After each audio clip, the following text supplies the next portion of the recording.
Hello everybody.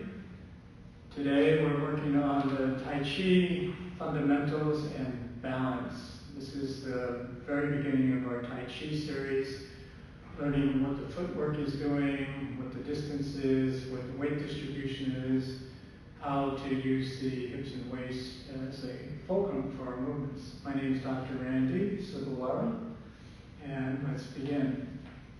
Now, we've done the Wuji, so once you get in your Wuji stance, notice your weight distribution is 50-50, your kneecaps are soft, arms and hands relaxed at the side, and you're activating your bubbling well.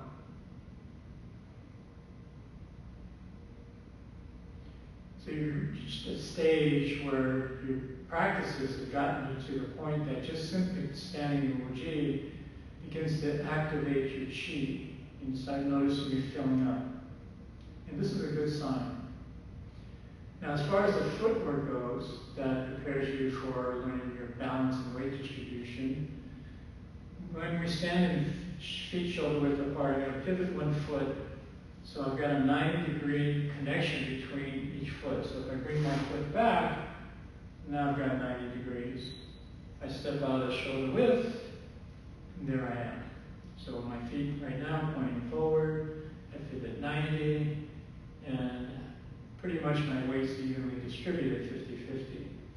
We'll talk about the 60-40 and so on weight distribution.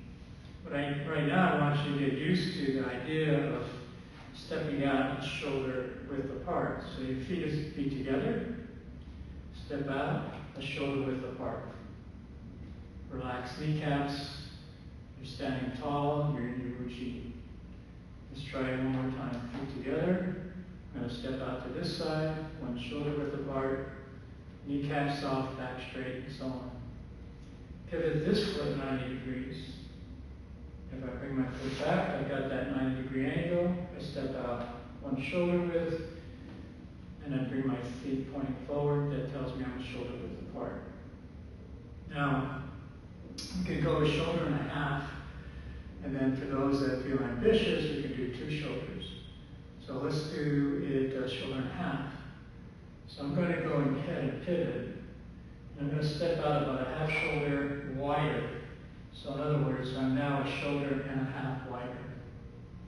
Again, pivoting 90 degrees. Now we can go into weight shifting.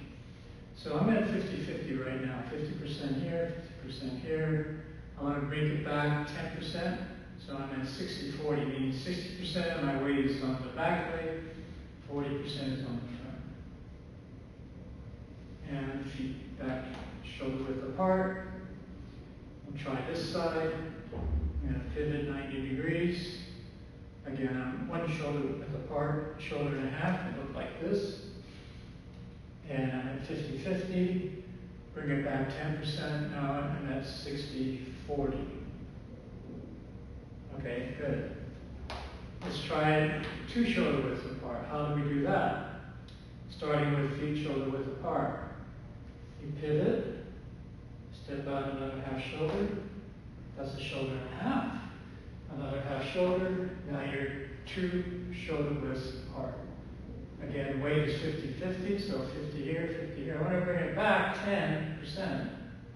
Now I'm at 60-40. Let's bring our feet back, shoulder width apart. Let's try the other way. Pivot 90, step out a half shoulder, so a shoulder and a half. Another half, now you're 60-40. And back, shoulder width apart again. So if you feel ambitious enough and feel that you're conditioned enough, you could try practicing that. You want to put markers down on the floor, tape or chalk, so each time you step out, you know it's a shoulder and a half or two shoulders. Hips and waist. We did rolling hips as our warm-ups. So we want to use that as the fulcrum for our movements. In Tai Chi, we use the hips and waist as a fulcrum for our torso to turn and move with the arms, hands, and fingers following. So it's not just my hands and arms moving in space, but it's the hips and waist that initiate that movement. We talked about bubbling well, so you've got your grounding with the earth. We talked about where your foot angle is. We talked about weight distribution and distance between the shoulder width, shoulder and a half, and two shoulders. We talked about the fulcrum. So let's do a little foot exercise. And this is called forward, back, side. So it's a forward step, back step, and a side step. It'll look like this. I take a step forward, I take a step back, and take a step to the side. Easy enough, right? So let's go back, shoulder width apart, with the other foot forward, back, to the side, and back to feet shoulder width apart. For students that are a little more ambitious and feel confident, you can go forward, and when you go back, you step back. So the back foot is in line with the front foot, and to the side. Again, front, back, side, front, back, side. I recommend not looking at your feet, although I'm sure that all of us are doing that just to get comfortable with it. But eventually, just look forward, forward, back, side, forward, back, side. That actually help your balance a little better rather than just looking down at your foot. Forward, back, side, forward, back, side, forward, to the side, and back. You can do various combinations as I'm doing now, and just make things up.